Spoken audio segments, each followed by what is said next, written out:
Hi friends, ఎలా ఉన్నారు అందరూ? అందరూ బాగుండాలని అయితే మనస్ఫూర్తిగా కోరుకుంటున్నా.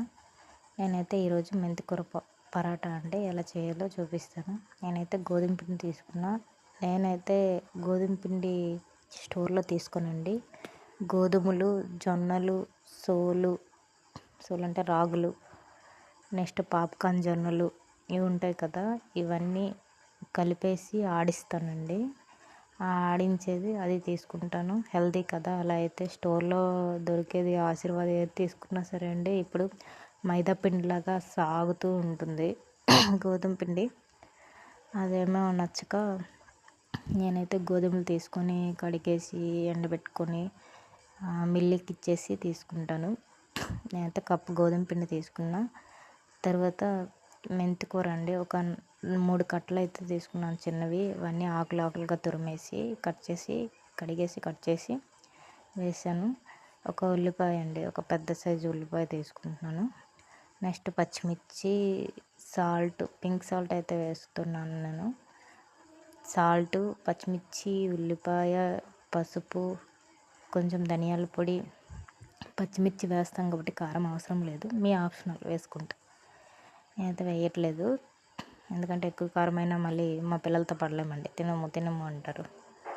కొంచెం జీలకర్ర, వాము, ఇది అరుగుదలకి వేస్తాము. జీలకర్ర, వాము అనేది వాము అయితే అరుగుదలకే అండి, కానీ చాలా టేస్ట్గా ఉంటుంది. ఇలా అయితే వేసుకొని దీన్ని చపాతీ పిండి అయితే ఎట్లయితే కలుపుకుంటామో అలా కలుపుకోవాలండి. మరి హార్డ్గా కలుపుకోవద్దు. ఇందులోనే చపాతీ పిండిలాగా కలిపి అయితే పెట్టుకుంటామండి. ఇందులో అన్నీ మనం వేసాం కదా, ఆనియన్స్లోనూ వాటర్ ఉంటుంది, కొత్తిమీర, మెంతికూరలో కూడా వాటర్ ఉంటుంది. చూసేసి వాటర్ పోసుకొని కలుపుకోండి. మరీ ఎక్కువ వాటర్ అయితే పురుగు అయిపోద్ది. చపాతీ పిండిలాగా రాదప్పుడు, అట్ల పిండిలా వస్తుంది. అందుకనేసి చూసి అయితే జాగ్రత్తగా వేసుకోండి. ఇలా కలుపుకున్నాక చిన్న ముద్దలుగా తీసుకొని, ఎందుకంటే మనం చపాతీ ఎలా అయితే ఒత్తుకుంటామో అలా ఒత్తుకోవాలి. కాకపోతే దీనికి కొంచెం ఎక్కువ పిండి అయితే యూజ్ చేయాలి, ఎందుకంటే పామేటప్పుడు అంటుకుంటుంది కింద. అందుకనేసినని చపాతీ పిండిలాగా ఒత్తుకోవడమే అండి. ఇదిగోండి, ఇలా అయితే ఒత్తుకుంటున్నాను నేను.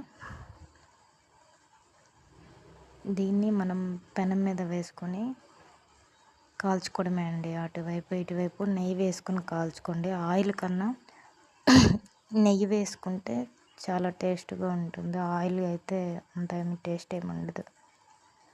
నెయ్యి వేసుకుంటే అది కూడా హెల్దీ. ఇంకా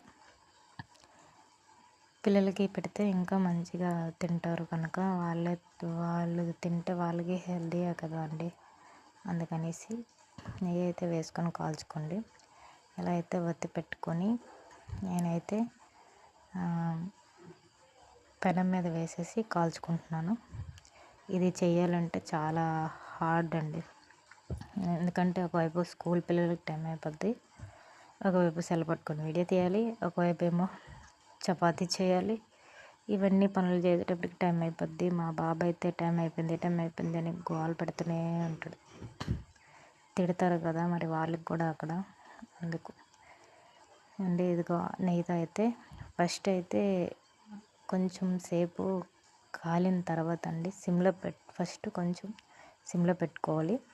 సిమ్లో పెట్టుకొని అటు ఇటు తిరిగేసినాక కొంచెం హైలో పెట్టుకొని, మీడియం ఫ్లేమ్లో పెట్టుకొని నెయ్యి పోసేసి కాల్చుకుంటే బాగా ఉడుకుతుంది. మరి హైలో పెట్టేసే కానీ ఉడికిస్తే మాత్రం మాడిపోతుందండి, కానీ ఉడకదు.